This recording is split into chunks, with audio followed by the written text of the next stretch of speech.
Hey guys! In this video, I wanted to take a few minutes to show you some finger picking patterns for ukulele.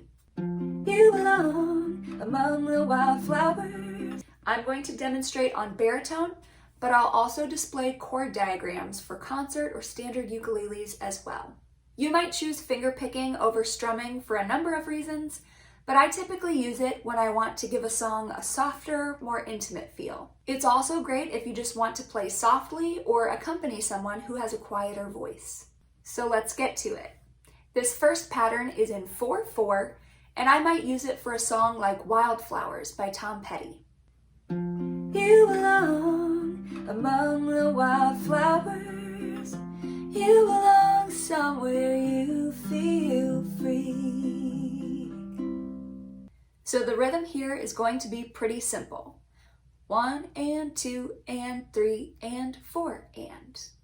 I'm going to use my thumb to alternate between the D and G strings.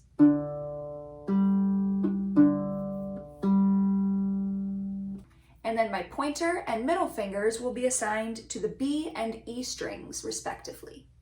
So I'm going to use my thumb on 1, 2, 3, and 4, and I'm going to use my pointer and middle fingers on the ands of the beat. So thumb, and, and I'm picking down with my thumb and up with my pointer and middle fingers. So let me demonstrate on a G chord. On beat 1, my thumb is going to pluck down on the D string, and then my pointer and middle finger will pluck up on the B and E strings. So 1 and. On the second beat, my thumb will pluck down on the G string, and again my pointer and middle will pluck up on the B and E strings at the same time.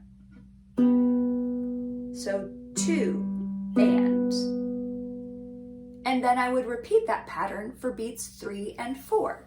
So it's going to be 1 and 2 and 3 and 4 and.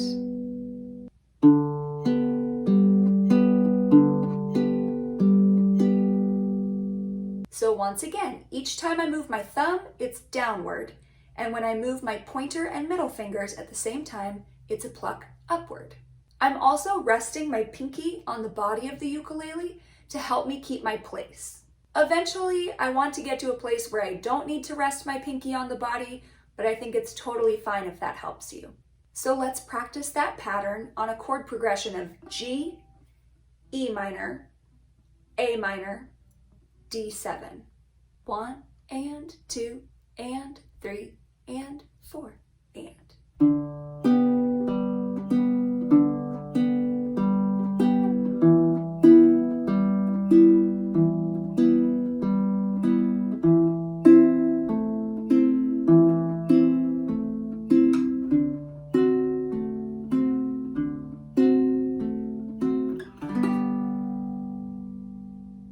Now let's try that a bit faster. 1, 2, 3, 4.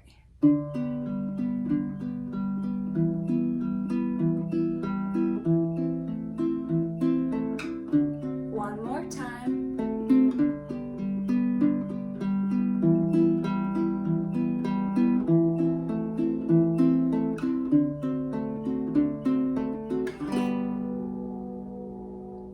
Don't forget to give this video a thumbs up and click subscribe so you won't miss my next tutorial.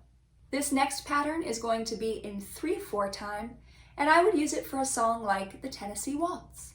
I remember the night and the Tennessee Waltz. Now I know just how much I have lost.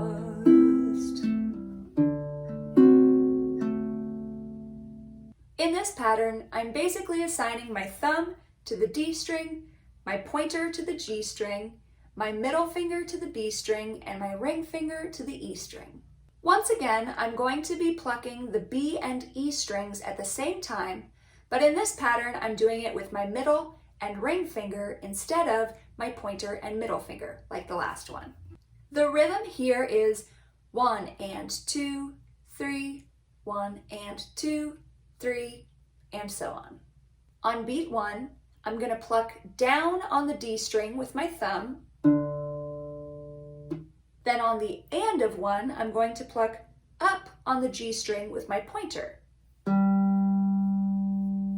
So that's 1 and, 1 and.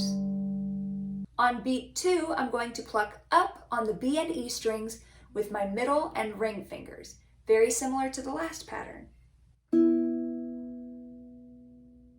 Then on beat 3, I'm plucking up on the G string with my pointer finger. So it'll go 1 and 2, 3, 1 and 2, 3, D, G, B and E, G, D, G, B and E, G.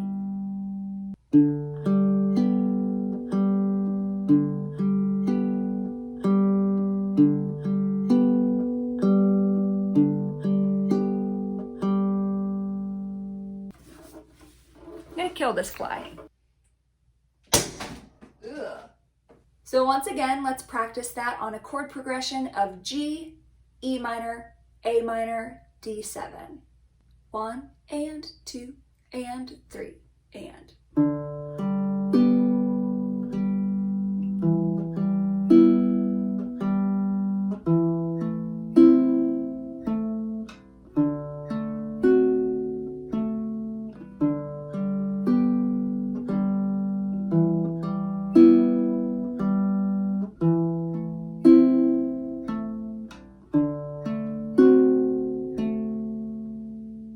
Let's try that a little quicker now. 1, 2, 3.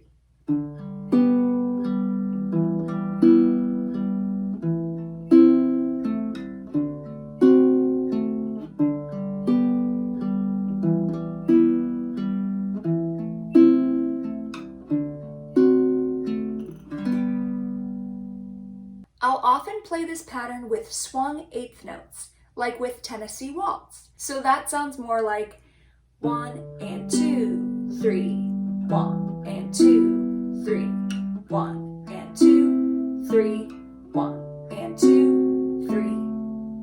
And the difference is just that with straight eighth notes, the beat is divided evenly into 2 halves.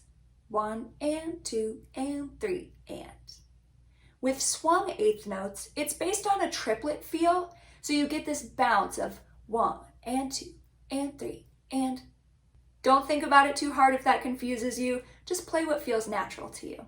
Thank you so much for watching, and I hope you found this helpful.